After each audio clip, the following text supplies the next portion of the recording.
This is one law that I have really learned to love. Now, I paid a big price before I learned it, but when I did learn it, my whole world changed. And you know, it wasn't until I had studied this material for some time that this law made sense. Let me read you something here that scientists have given to us. These are very bright people. You must understand that 90% of all the scientists that ever lived are alive today. Scientists accept the truth that the body of a human is moved by the mind, that all its functioning is governed by a ruling thought, whether that thought is subjective or objective, whether it's conscious or unconscious. Those who study the mental processes find that all the conditions of the body are created and caused by the mind. It is known that creation in and every form is governed by and subject to a law. Hence, when one misuses, inverts, or violates a law, this mistake is called a sin. This is interesting. A sin is a mistake, a misunderstanding, and a misjudgment.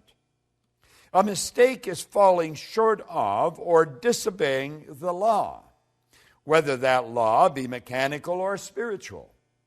Correction is the only method of adjustment or of appeasing the law. Thus, repentance and forgiveness are the only means available to alter and correct that mistake. I'm Bob Proctor, and I want to talk to you about the law of forgiveness. Now, for a long time, I never understood this.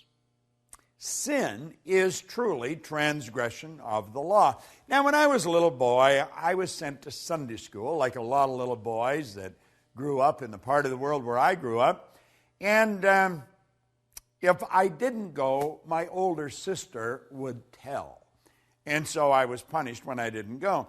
Now, I also learned that if I said this word or that word, it was a sin, and I was taught that the price of sin was death. Now, I thought that was rather severe, but that's what I grew up with. That was the idea that this little boy learned at a very early age. Now, I was a curious kid, and I was told if I said this or if I did that, it was a sin, and again, the price of sin was death.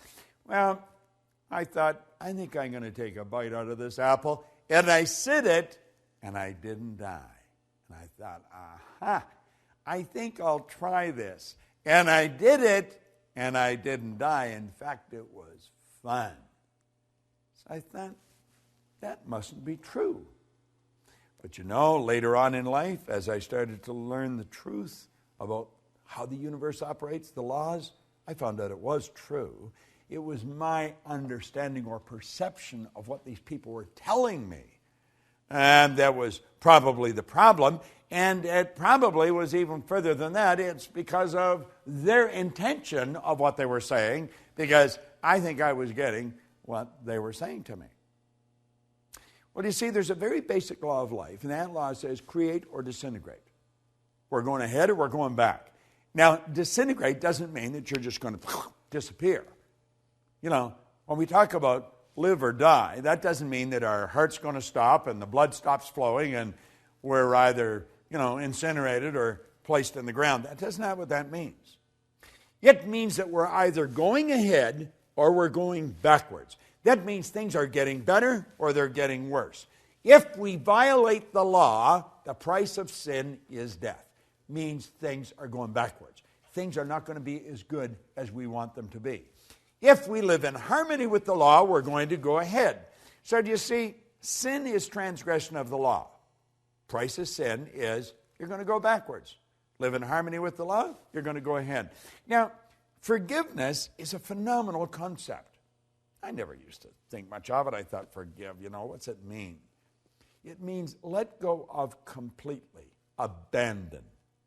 Forgive yourself. You can't change what you did.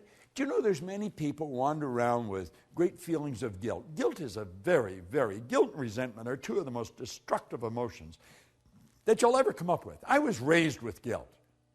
Now, I've been telling people for years, if it gets to a point where you can't handle a problem that you've got, you should go to a professional.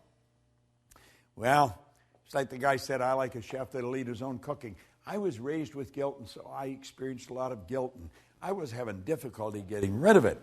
Any little thing I did that, that I just didn't think was right, I would have great guilt over it. So I went to a psychiatrist in Southern California, in Century City.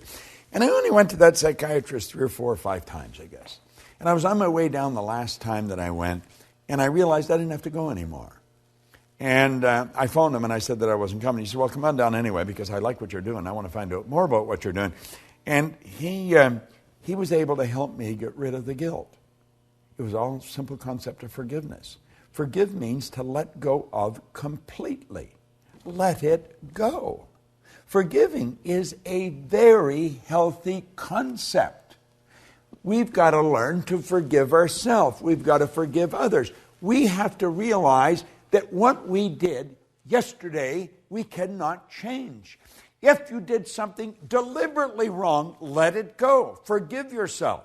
If you did it and you didn't do it deliberately, forgive anyway. Let it go. If someone else has done something to you, don't hold any resentment. Let it go. Now, that doesn't mean that you want to go and give them an opportunity to do it all over again. You may move away from that. But you cannot hold bad thoughts in your mind and move in a good direction. Listen to something else that Halliwell brought it out here. He said, a noted physician talking before a group of other medical people on this very subject of thought being the source of disease was recorded as having said in his concluding remarks, abnormal tumors and cancers are due to a long period of suppressed grief and anxiety. Another way of saying that such diseases are due to a lot of sinful thoughts getting bottled up and suppressed within our minds. If this state is so destroying, it might be wise for us to probe into our own selves and note the effect our emotions have upon the physical organism. Then let us seek by every means at our command to overcome and abandon and forsake every emotional tug that has a debilitating and disturbing effect. Do you know, that's such excellent advice. Do you know, if you go way back, found out we're just absolutely ridiculous. A lot of bad blood comes from wrong thinking. Try and understand this. Everything works from a higher to a lower potential. When you're dealing with electricity, you must work from a higher to lower potential. We don't even know what electricity is, but we do know the laws by which it operates. If you want a greater flow of electricity, put in a bigger bulb, get a bigger transformer. The only limit placed on electricity is the limit that's placed on the form through which it's flowing. Well, it's exactly the same with us. We work from a higher to a lower potential. We go from the thought to the thing. Spirit always manifests through its polar opposite. You go from the non-physical to the physical. You and I have the ability to tap into a non-physical world, a world of thought. And we can choose our thoughts. We can choose any thoughts we want. Do you know, Viktor Frankl was a Viennese psychiatrist, spent the war years in a concentration camp. And he said it was while he was in the camp that he realized that regardless of the physical or intellectual abuse that he was subjected to, no one could cause him to think something he didn't want to think. Do you know that's where attitude begins? Attitude is the composite of our thoughts, which cause our feelings, which express in actions. See, our thoughts, feelings, and actions, when they're all in sync, that's an attitude. Well, we want to have the proper attitude, and we're going to live in a healthier body. We want to have the proper attitude, and we're going to enjoy the wealth that we look for. We want to enjoy the proper attitude, and we're going to have the friends that we want. But one basic concept is that you have to forgive yourself, and you have to forgive others. You see, guilt and resentment are without question two of the most destructive emotions that anybody can experience. Of all the laws that you're going to study, this could be one of the most liberating of all of them. Forgiveness. Letting go of. Abandon. Just let it go. And when it comes back into your mind, let it go again. Form the habit of not holding on to anything that's causing you to feel bad. Start to love yourself. Start to respect yourself. Have a healthy respect for what you're capable of doing. And understand this, carrying bad thoughts about anyone or anything is not doing anyone any good. It's sinful. It's destructive. And the price of sin is death. Now, that doesn't mean they're going to bury you. But it may be burying your company. It may be burying your income. It may be burying your friends because they won't want to see you. Forgiveness, it's going to cause everything to grow. It's going to cause you to be healthier. It's going to cause your income to grow, your friends to grow, your business to grow. Forgive. It's a beautiful law. Forgive means to let go of completely, abandon. Replace the thought with one of beauty, with one of plenty, with one of abundance. You'll be glad you did. I did it. I'm a happy, healthy, wealthy guy. And you know something? Lots of energy. It just flows freely to and through me. I forgave me and everyone else that occupied a bad place in my mind. You do the same. The law of forgiveness could be one of the greatest laws you study. This is Bob Proctor. Thank you.